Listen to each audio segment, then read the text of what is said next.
श्रीमन नारायण गुरु जी जी। हमारे मृत्यु के बाद हमारे प्राण कहाँ जाते हैं? हमारी मृत्यु के बाद हमारे प्राण निकलकर सबसे पहले सूक्ष्म शरीर में प्रवेश करते हैं और सूक्ष्म शरीर को यमदूत पकड़कर यमपुरी ले जाते हैं। वहाँ हमारे पाप और पुण्यों का हिसाब होता है। यदि हमने पाप किए हैं तो हमें नरक भेजा जाएगा, पुण्य किए हैं तो भगवान के धाम को भेजा जाएगा। परमात्मा में याद दिलाते हैं कि ये दम टूटे पिंडा फूटे वो लेखा दरगाह माही, जिसमें आपकी मृत्यु हो जाएगी। आपको पकड़कर यम के दूत जो भक्ति नहीं कर रहे हैं, आप जी को धर्मराज के दरबार में, न्यायाधीश के दरबार में खड़ा कर दिया जाएगा, जो काल का न्यायाधीश है। और वहां जाकर के आपसे पूछेंगे कि भाई निकाल क्या लाया गठड़ी में, दिखा तेरा परस। नमस्कार दोस्तों, स्वागत है आप सभी का फिर से हमारी नई वीडियो में। दोस्तों हम लाए हैं आध्यात्मिक ज्ञान चर्चा दो संतों के बीच में। एक तरफ अनिरुद्ध आचार्य जी महाराज है, दूसरी तरफ संत रामपाल जी महाराज। दोस्तों आज का वीडियो फिर से महत्वपूर्ण होने वाला है। वीडियो में अंत तक जरूर बने रहिएगा, क्योंकि अनिरुद्ध आचार्य जी महाराज जी के भरी सभा में एक शिष्य ने पूछा है कि महाराज जी, हमारे मृत्यु के बाद हमारी प्राण कहाँ जाता है, आत्मा के साथ क्या होता है। तो इस तरह के कई सवाल उन्होंने खड़ा कर दिए हैं। तो इस सवाल के जवाब दोनों संतों से जानेंगे। दोस्तों वीडियो को पूरी देखिएगा, तभी पता चलेगा कि हमारे मृत्यु के बाद हमारी प्राण कहाँ जाता है। तो इस सवाल के जवाब दोनों संतों से बारी बारी जानेंगे। तो पहले जानेंगे अनिरुद्ध आचार्य जी महाराज जी के विचार, उसके बाद जानेंगे संत रामपाल जी महाराज जी के विचार।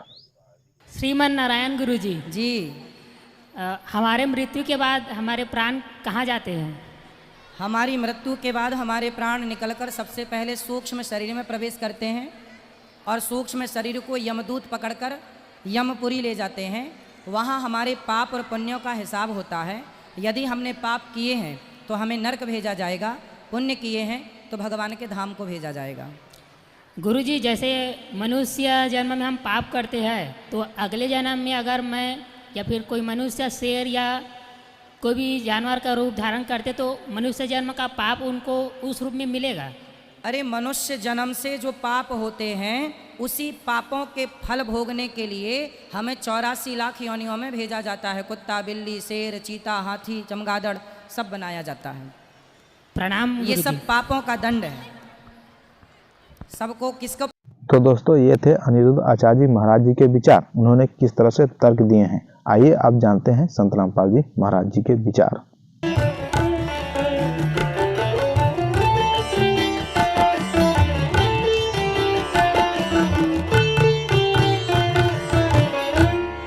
तो यहाँ परमात्मा में याद दिलाते हैं कि ये दम टूटे पिंडा फूटे हो लेखा दरगाह माही, जिसमें आपकी मृत्यु हो जाएगी। आपको पकड़कर यम के दूत जो भक्ति नहीं कर रहे हैं, आप जी को धर्मराज के दरबार में, न्यायाधीश के दरबार में खड़ा कर दिया जाएगा, जो काल का न्यायाधीश है। और वहां जाकर के आपसे पूछेंगे कि भाई निकाल क्या लाया गठड़ी में, दिखा तेरा परस, कितनी माया इकट्ठी करके लाया तू। जो पूंजी लेकर गया था मनुष्य के श्वासों की, अब देखा कितना कमा के लाया। फिर ये नीचे को मुंह कर लेगा ऐसे। पुण्यात्मा, ये जब मनुष्य शरीर छूट जाता है उस समय इस प्राणी के साथ ऐसे बीतती है जैसे सौपन में क्या देखते हैं कई बार एक गरीब व्यक्ति, और क्या देखता कि कार में बैठा जा रहा है। एक बताओ था व्यक्ति,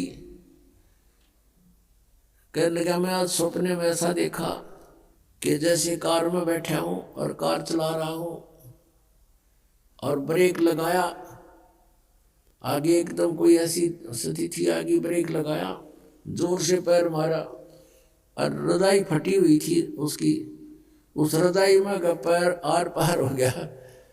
फिर वह आंख खुल गई, यानी निद्रा भंग हो गई। देखो होता है वो पैर छोड़ दिया। फिर जब सौपन टूटा तो देखा ना कार और कुछ भी नहीं, और वो सपने में देख रहा खूब जोर दे, उसका पेटा है ना भर रहा, तो कहते हैं आज जो सुविधाएं आपके पास है और जिस समय ये आपकी शरीर छूट जाएगा उस समय आपका सपना सा टूटेगा और यम के दूत बाजू पकड़ रहे होंगे, वो पावड़ जरा होगा टूटी हुई रजाई में और कहेंगे चल बच्चा। अब उसका विश्वास सा नहीं बनता कि बेटा था, मेरी बेटी थी, कार थी, कोठी थी, कहाँ थी, चल अब बताएंगे तरीके थी। यहाँ बताते हैं कि ये स्वप्न जब टूट जाता है, जब इसका समझ में आ कुछ भी ना था, मैं तो वैसे ही दुखी हो रहा था, कार में कदे ब्रेक लाऊं था, कदे गियर बदलूं था, और था कुछ भी को नहीं। तो ये जो आज आप देख रहे हो, जब सपना टूटेगा, आपका मृत्यु होगी, आपको ऐसा लगेगा के था कौन सा बेटा, कहाँ बेटी, कहाँ कोठी, कुछ भी नहीं था। अब समझ लेना सपने के बाद आपको क्या प्राप्त होता है, याद रह जाती है वो। तो धर्मराज के दरबार में जा करके इसको खड़ा कर दिया जाता है, फिर वो पूछता भी निकाल, उसको तो मालूम तो होता है ये सारा। तो फिर वो क्या बहाना मिलाता है, क्योंकि उसको याद आ जाती है कि मैं वायदा करके गया था भगवान से, हे परमात्मा जे इब के मनुष्य शरीर मुझे मिल जावे तो मैं सदा भगवान याद करूंगा, पेट के लिए थोड़ा बहुत कार्य भी करूंगा, लेकिन ज्यादा समय मालिक तेरी याद में बिताऊंगा। अब मुझे सब याद आ गया है। उसने उसको पिछले पुनः जन्म जन्मांतरों के सारे दुख याद आ जाते हैं, और जब ये मनुष्य शरीर प्राप्त करके वहां से चलता है, इसको बार बार समझाया जाता है कि अब के गलती मत करना। तो ये कहता नहीं जी, पीछे गलती बनी सो बनी, आगे नहीं करूंगा। माँ के गर्भ में भी इसको याद रहता है। माँ के गर्भ से बाहर आते ही इसके ऊपर तीनों गुणों का ऐसा एकदम प्रभाव बन जाता है, ये सब भूल जाता, अचेत हो जाती आत्मा। इसको नए सिरे से पढ़ाई कराई जाती है, ये तेरा चाचा, ये तेरी चाची, ये माता, ये पिता, ये बुआ या माँ, ऐसे, और नए सिरे से इसको पढ़ाया जाता है। अब जब तक हम सत्संग में नहीं आते और सतगुरु नहीं मिलते, नकली संतों के सत्संग से भी लाभ नहीं, क्योंकि उनके पास ना नाम ना ज्ञान। उद्देश्य उनका अवश्य है कि हम सत्संग सुनावा, लेकिन सत्संग है ही नहीं उनके पास। आप सुन रहे थे जगत गुरु तत्वदर्शी संत रामपाल जी महाराज जी के मंगल प्रवचन। अधिक जानकारी के लिए विजिट कीजिए हमारी वेबसाइट www.jagatgururampalji.org। संत रामपाल जी महाराज जी के शुभ आशीर्वाद से पूरे विश्व भर में 500 से भी ज्यादा नाम दीक्षा केंद्र हैं, जिन पर संत रामपाल जी महाराज जी द्वारा ऑनलाइन निःशुल्क नाम दीक्षा दी जा रही है। अपने नजदीकी नाम दीक्षा केंद्र का पता करने के लिए संपर्क करें 8222880541।